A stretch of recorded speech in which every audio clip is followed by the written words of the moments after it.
Театр режиссеры ТССРның атказанган сәнгать эшлеклесе Равил Рахим улы Тумашев 1923 елның 21 апрелендә Түркстан ССР, хәзерге Казакстан Республикасы Семипалатинск шәһәрендә татар сәнгате әһелләре гаиләсендә туа.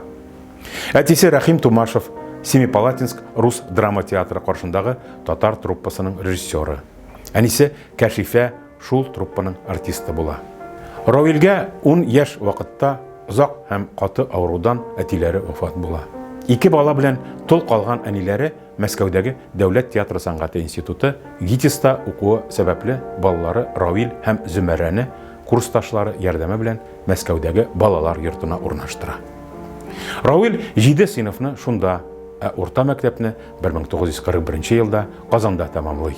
Бөек Ватан сугышы башлану белән хәрби хезмәткә алына һәм ел ахырына кадәр оборона заводында эшли. 1942 елның башыннан хәрби училищеда шифровальщик булырга укып, август айында кече лейтенант дәрәҗәсендә фронтка җибәрелә.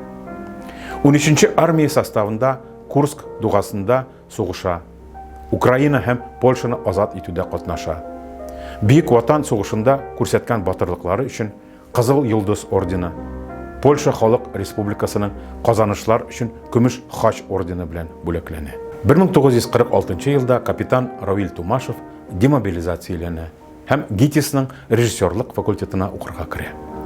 Остазлары Попов һәм Кнебельнең яраткан укучысы була. Молотов стипендиясе алып укый.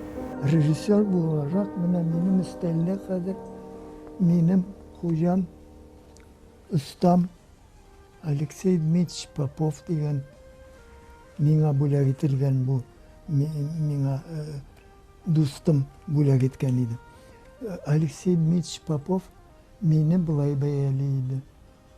У него талант более психологический, аналитический. 1951 елда Казанга кайтып, Татар Дәүләт Академия театры сәхнәсендә Мирхәйдәр Фәйзинең Галиябану драмасы буенча диплом спектакле куя. Уңышлы дебюттан соң яшь режиссерны Татар Дәүләт Академия театрына эшкә чакыралар. Равил Тумашев үзенең 10 ел иҗат гомерен шушы данлыклы коллективка багышлый. Ул татар сәхнәсенә дөнья классикларының, рус һәм татар драматургларының әсәрләрен күтәреп, 20ләп спектакль чыгара. Аларның күбесе татар театрында беренче мәртәбә куела. Шекспирның Отелло, Гюгоның Анжело, Назим Хикмәтнең Мәхәббәт турында риваять, Кәрим Тинчуринның Казан сөлгесе, Аяз Гыйләҗевнең Җиз кыңгырау һәм башка әсәрләр буенча куелган спектакльләр режиссер җиткерергә теләгән фикернең аныклыгы һәм төгәллеге, актерлар уенының психологик нечкәлекләре белән аерылып торалар. 1962 елда Равил Тумашев Татар Дәүләт күчмә театрында эшли башлый.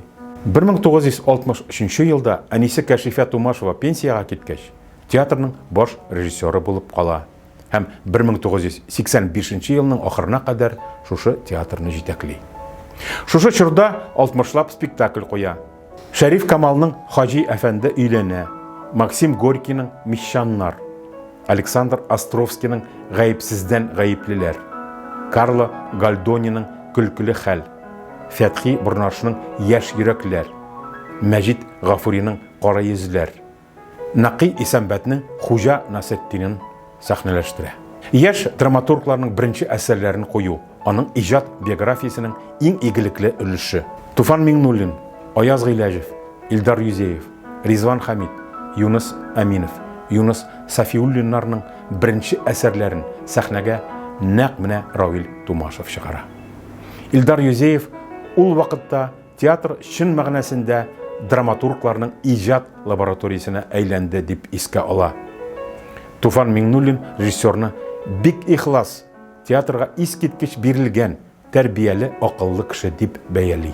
Туфан Миңнуллинның Ак тәүбә, Кара тәүбә, Илдар Юзеевның Кыр казлары артыннан, Аяз Гыйләҗевнең Ефәк бәулы Былбыл кош пьесалары буенча куелган һәм татар театры репертуарын нигездән яңарткан әһәмиятле вакыйга буларак кабул ителгән спектакльләр өчен 1976 елда Равил Тумашев Татарстанның Габдулла Тукай исемендәге дәүләт бүләгенә лаек була.